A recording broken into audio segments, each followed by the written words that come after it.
Diani Titisari, MSc, apoteker milenial, dengan subtema Using Patient Profiling for Rhinitis Allergy Management in Pharmacy Community. Jadi ada dua topik hari ini yang subtopik hari ini yang luar biasa, dan marilah kita mulai webinar kita kali ini. Yang pertama nanti akan dibawakan oleh Dr. Widayat. Namun sebelum beliau menyampaikan materinya, saya ingin membacakan terlebih dahulu kurikulum vitae dari beliau secara singkat. Beliau adalah dokter umum dari alumni Fakultas Kedokteran Universitas Indonesia. Spesialisnya juga diambil dari Fakultas Kedokteran Universitas Indonesia di bidang THT, ya, spesialis THT. Pekerjaan beliau saat ini adalah Ketua Divisi Neurotologi Departemen THT RSDM, dan beliau juga Ketua Kelompok Studi Neurotologi PP Perhati. Itulah riwayat singkat beliau, CV beliau secara singkat. Untuk itu, marilah kita ikutin webinar kita kali ini yang ke-64, dan kepada pemateri Dr. Widayat, dipersilahkan, Dok. Ya. Terima kasih Bapak Iswanto yang saya hormati. Assalamualaikum warahmatullahi wabarakatuh. Selamat siang Bapak Ibu apoteker yang saya hormati. Terima kasih atas undangannya.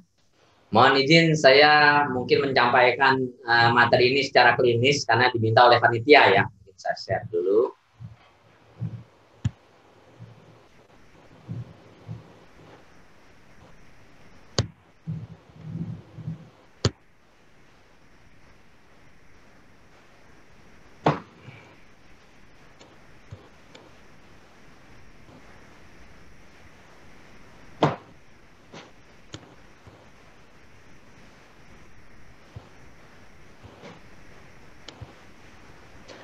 Saya pikir sudah terlihat ya ini. Jadi saya diminta oleh panitia menyampaikan judul ini, dan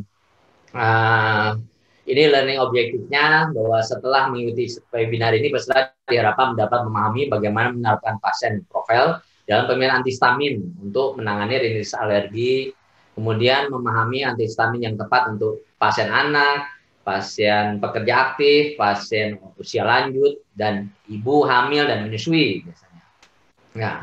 Nah, kalau kita lihat memang hampir mirip kalau gejalanya antara rhinitis alergi dengan pilek atau common cold ya, atau kalau kami bilang bisa aja rhinitis akut atau rhinofaringitis.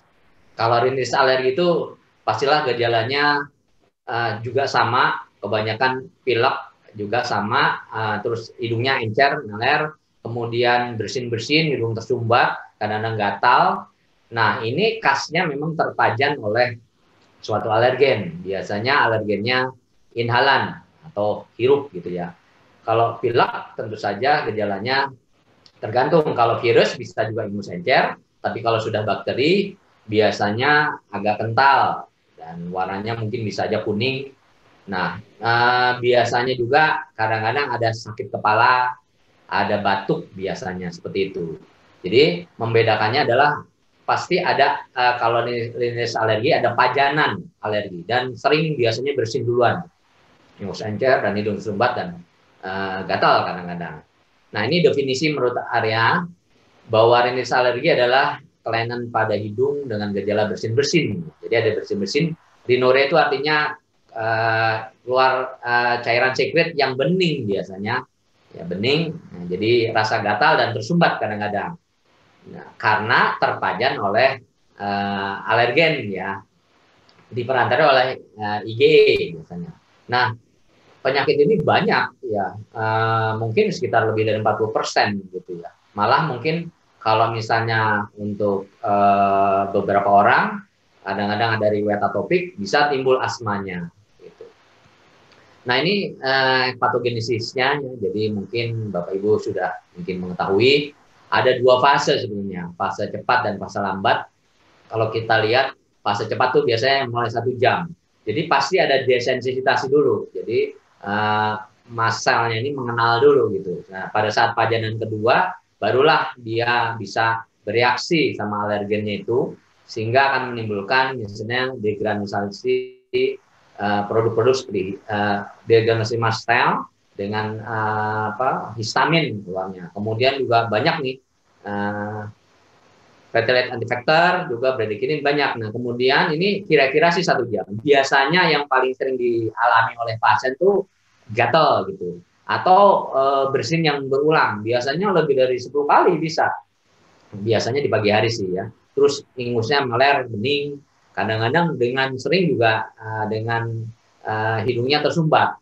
Nah, kemudian juga kalau berlanjut proses ini akan menjadi fase lambat. Biasanya maksimalnya itu sampai 6-7 jam lah, atau 6-8 jam itu maksimal, di mana terjadi migrasi dari sel-sel leukosit nih, eosinofil, basofil, monosit, dan limfosit, sehingga memperbanyak lagi nih imunoglobulin E-nya, gitu. Sehingga dia kebanyakan, jadi nanti akhirnya di sini sering terjadi hiperreaktif dari hidung gitu. Beberapa kasus bisa hiposmia, kurang penciumannya jadi kurang lah gitu. Nah ini kalau kita lihat bahwa ternyata reaksi alergi ini bisa mengenai perut, bisa mengenai pernapasan dan pembuluh darah. Makanya kadang-kadang tadi kalau misalnya keluar sekret itu kan permeabilitas dari pembuluh darah itu meningkat sehingga keluar seperti itu. Kadang-kadang terjadi vasodilasi, jadi hidungnya tersumbat seperti itu. Nah ini menurut klasifikasi rinitis alergi, jadi ada yang intermittent dan persisten. Kalau intermittent itu kurang dari 4 hari per minggu atau kurang dari 4 minggu gitu. Kalau yang persisten gejalanya lebih dari 4 hari per minggu atau lebih dari 4 minggu. Dari derajatnya bisa ringan dan sedang berat. Tidak ada sedang, tapi sedang berat. Jadi kalau yang sedang berat ini ya terganggu tidur, gangguan aktivitas, olahraga, gangguan belajar, gangguan jadi ini semua mengganggu. Tapi kalau ringan enggak mengganggu. Nah kalau kita lihat dari diagnosis ya, banyak kalau kita lihat hidung nih, kita lihat ada konka namanya. Konkanya kebanyakan pucat. Tapi kalau yang khas itu namanya livid warnanya. Jadi kayak buah apa ya, anggur ya gitu seperti itu. Nah, terus juga disertai bisa juga mata merah biasanya juga, konjungtivitis ya kalau kena mata. Kemudian tentu saja bersin yang lebih dari 10 kali, gatal mata, kadang-kadang gatal juga di tenggorok gitu. Nah, bisa aja rasa lelah gitu. Nah, kalau pada anak kecil nih, bisa karena agak lama nih bisa terjadi namanya allergic sinus. Jadi ada bayangan hitam di bawah kelopak mata. Jadi kelopak mata di bawah itu, nah itu kenapa? Karena sumbatan dari hidung sehingga koneksi dari pembuluh darah di situ. Kemudian sering anak kecil menggosok-gosok itu hidungnya, ada jadi timbul ada garis allergic crease gitu. Ya seperti itu. Kadang-kadang hidungnya menggosok-gosok gitu juga. Jadi ada tanda juga seperti itu. Nah, kita juga bisa melakukan pemeriksaan penunjang. Yang paling sering adalah dengan tes tusuk atau skin prick test. Paling sering dilakukan di tempat praktek dokter nih memang. Tapi ya memang butuh reagennya agak mahal. Kadang-kadang kita ngambil ke luar negeri itu malah susah di Indonesia. Nah biasanya ini ditusukkan di ini kulit seperti ini. Ya, jadi tapi nanti ada pembandingnya. Jadi sebagai pembanding nanti juga disuntik, dicukit istilahnya histamin. Nah, itulah pembandingannya di situ. Sama apa tidak nanti, lihat nanti bagaimana hasilnya. Nah, biasanya kalau misalnya ada penggunaan obat-obat, biasanya harus seminggu sebelumnya dihentikan karena takut mempengaruhi hasil. Nah, ini sering kita lakukan.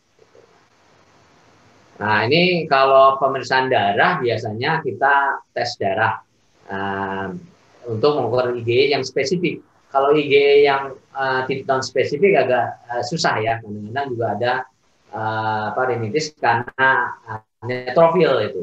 Nah, kalau IgE spesifik khas sekali pada alergi. Nah, dampaknya pada rinitis alergi tentu saja gejala rinitisnya ini ya gangguan tidur, kelelahan, gangguan kesehatan perhatian, jadi keterbatasan dalam melakukan sehari-hari. Nah, tata laksananya gimana sebenarnya? Sebetulnya konsepnya adalah bagaimana menghindari alergen sebetulnya. Tapi ya kita kenali dulu alergennya, baru kita bisa hindari.